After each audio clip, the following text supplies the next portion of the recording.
Hello everyone, praise the Lord में आप सबको मेरी चैनल प्रॉफिटिस डॉक्टर मैगदलीन में स्वागत करती हूँ और बिलीव करती हूँ ये चैनल के ज़रिए से आप लोगों को ब्लेसिंग मिले। अगर हमको मौका मिले कि लोगों को पर्सनली जाके उनका इंटरव्यू लें और जाने कि वो लोग अपने लाइफ में खुश हैं कि नहीं, तो मैं आपको गारंटी के साथ बता सकती हूँ कि आउट ऑफ 100 90% लोग कुछ न कुछ चिंताओं से जूझ रहे हैं। अगर कोई भी अपने लाइफ में खुश नहीं है, पर्सनली हम पूछेंगे तो आज की दुनिया में हर एक व्यक्ति किसी न किसी चिंता से जूझ रहा है। और हमें पता है कि जब चिंता होता है, जब ह्यूमन चिंताग्रस्त होता है तो ओबियसली उसके बॉडी में सिकनेसेस आता है, वो मेंटली डिप्रेस रहता है और नाना टाइप का बीमारी उसके जीवन में फेस करता है। और जितने भी बीमारियां हैं, मैं आपको बता दूं कि ये सब चिंता की वजह से ही है।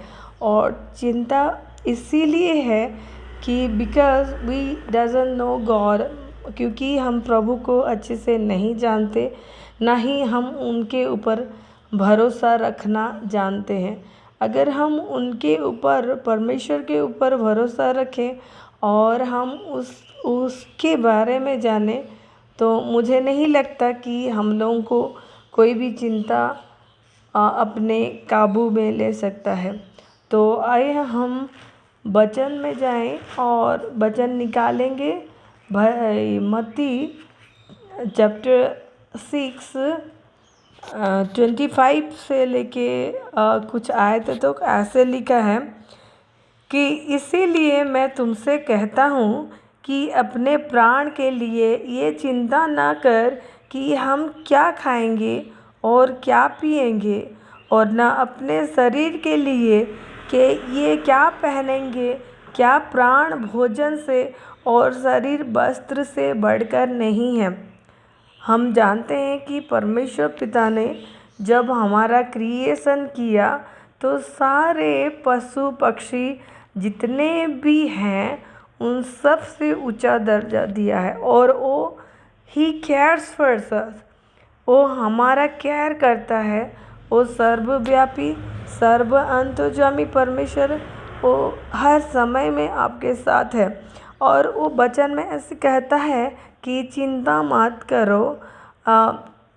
जितने भी ह्यूमन की चिंताएं हैं वो अपने प्राण के लिए, अपने भोजन के लिए, अपने शारीरिक जितने भी अभिलाषाएं हैं उसको फुलफ़िल करने के लिए ही लोगों का चिंता उनके जीवन में है। तो प्रभु यहाँ पे बोलता है कि क्या ये सारे चिंताएं एक नॉर्मल चिंताएं हैं, इसको आप उतना महत्व देने की कोई ज़रूरत नहीं है, क्योंकि प्राण भोजन से बढ़ के है। हमारे प्राण बहुमूल्य है और बहुत ही प्रेशियस है भोजन से ज़्यादा, और शरीर वस्त्र से बढ़कर है। प्राण भोजन से बढ़ के है और शरीर हम वस्त्र से बढ़ के है।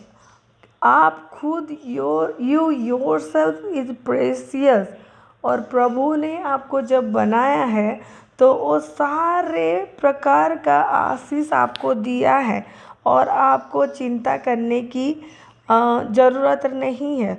उस चिंताएं को खाने के लिए, अपने वस्त्र के लिए, जितने भी ह्यूमन के शारीरिक अभिलाषाओं के चिंता, वो एकदम मीनिंगलेस है। उसको अपने जीवन में फर्स्ट प्रायोरिटी नहीं देना चाहिए। 26 में ऐसे कहता है, आकाश की पक्षियों को देखो, वो ना बोते हैं, ना काटते हैं और ना खेतों में बटोरते हैं, फिर भी तुम्हारा स्वर्गीय पिता उनको खिलाता है। आप देखे हैं, ना ही कोई परिश्रम करने को मिलता है, वो पक्षियों की, आकाश की पक्षियों की, लेकिन पिता परमेश्वर उन सब को हर दिन के भोजन दिलाता है। उनको हर दिन उनको भोजन प्रभु प्रोवाइड करता है। फिर भी क्या तुम उनसे अधिक मूल्य नहीं रखते? जब परमेश्वर हमको पक्षियों पशु से मूल्य रखे हैं, ऊपर का दर्जा दिए हैं, और उस पक्षी पशुओं को चिंता नहीं है उनके खाने पीने के लिए और उनको भोजन के लिए उनको प्रभु उनको प्रोवाइड करता है, तो आप तो कई गुना उस पशु पक्षियों से श्रेष्ठ दर्जा प्रभु ने आपको दिया है। तो क्या वही खुदाबंद आपके लिए वो सब प्रोवाइड नहीं कर सकता? क्या तुम उनसे अधिक मूल्य नहीं रखते? 27 में लिखा है, तुम में कौन है जो चिंता करके अपने आयु की एक घड़ी भी बढ़ा सकता है? हम जानते हैं कि अगर हम चिंता भी किसी भी चीज़ का चिंता करते हैं तो उसका ना ही कोई सॉल्यूशन रहता है आज तक। मतलब इस वचन का मतलब यही है कि चिंता करके हम ना ही अपना कोई सॉल्यूशन निकाल सकते हैं, ना ही जैसे कि हम अपने आयु को ना ही बढ़ा सकते हैं ना ही घटा सकते हैं। तो वो एकदम फिजूल का चिंता है जो भी चिंता हम करते हैं। 28 में लिखा है, जंगली शोषणों पर ध्यान करो कि वे कैसे बढ़ते हैं, वो न तो परिश्रम करते हैं ना काटते हैं।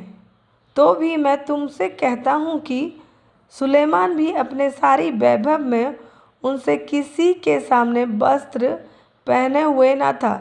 इसीलिए जब परमेश्वर मैदान की घास को जो आज है कल भाड़ में झोंके जाएगी ऐसे वस्त्र पहनाता है, तो हे अल्पविश्वासियों, तुमको वो इससे बढ़कर क्यों नहीं पहनाएगा? तो हम लोग ये सारे जितने भी चिंताएं हैं वो चिंता करने के लिए परिश्रम मतलब करने का कोई ज़रूरत नहीं है। इसलिए 31 में कहता है, इसलिए तुम चिंता करके ये ना कहना कि हम क्या खाएं या क्या पिएंगे या क्या पहनेंगे, क्योंकि अन्य जातियाँ इन सब वस्तुओं के खोज में रहते हैं। हमें पता है कि जो प्रभु को विश्वास नहीं है वो सब भी उसी सारे चिंताओं से जूझ रहे हैं कि उनके शरीर के लिए क्या खाएंगे, क्या पिएंगे और क्या पहनेंगे। जितने भी चिंताएं हैं उनकी प्राण के लिए वो अविश्वासी लोग भी करते हैं। पर तुम्हारा स्वर्गीय पिता जानता है कि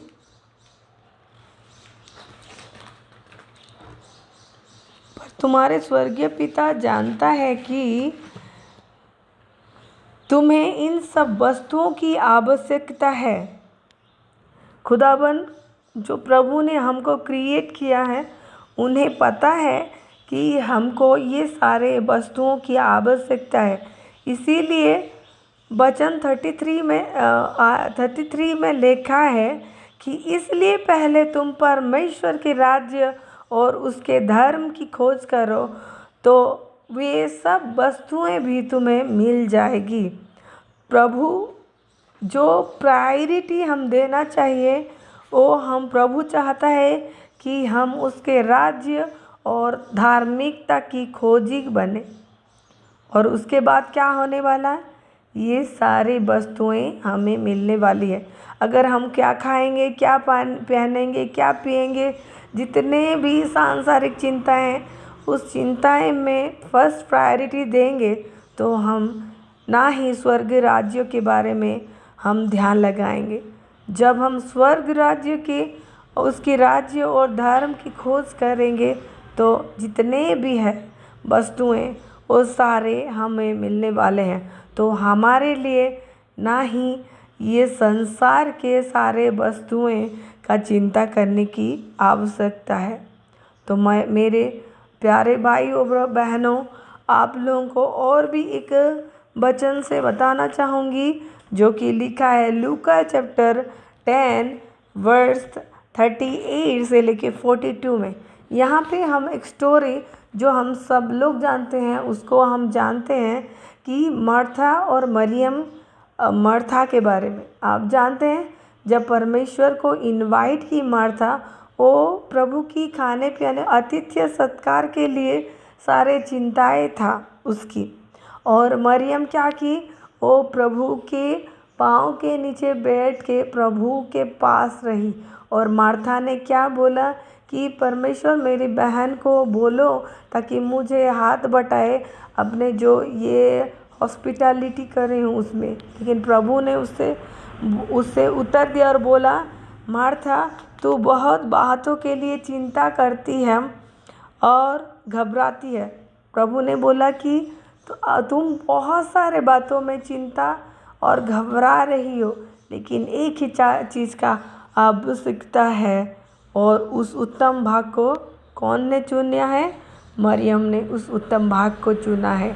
हमको भी मार्था की तरह वो सांसारिक चिंता में डूबी हुई है, लेकिन मरियम वो परमेश्वर के उत्तम भाग को चुनी और प्रभु को सी वॉज सीकिंग गॉड्स फेस, प्रभु को निहार रही है और प्रभु को सुन रही है। हमारे जीवन में भी वही चाहिए कि हम प्रभु की वचन से सुने और प्रभु की राज्य और उसकी खोजी बने, ताकि जितने भी चिंताएं हैं वो सब चिंताएं हमारे जीवन में नहीं हो, क्योंकि प्रभु प्रोवाइड करने वाला है। उसका नाम itself is Jehovah Rapha, the God who Jehovah Jireh, the God who provides, वो देने वाला है। आप चिंता करने से पहले प्रभु जानता है कि आपकी आवश्यकता क्या है, इसलिए हम उसके राज्य और धार्मिकता की खोजी बनेंगे। हालेलुया। प्रभु ये सारे वचनों के जरिए से आपको आशीष दे। और मैं विश्वास करती हूँ कि इस वचन को सुनने के बाद आप लोग अपने जीवन से जो चिंताएं हैं उसको नकारेंगे, ना ही उसको अपने जीवन में फर्स्ट प्रायोरिटी देंगे। और प्रभु आप सबको आशीष दे।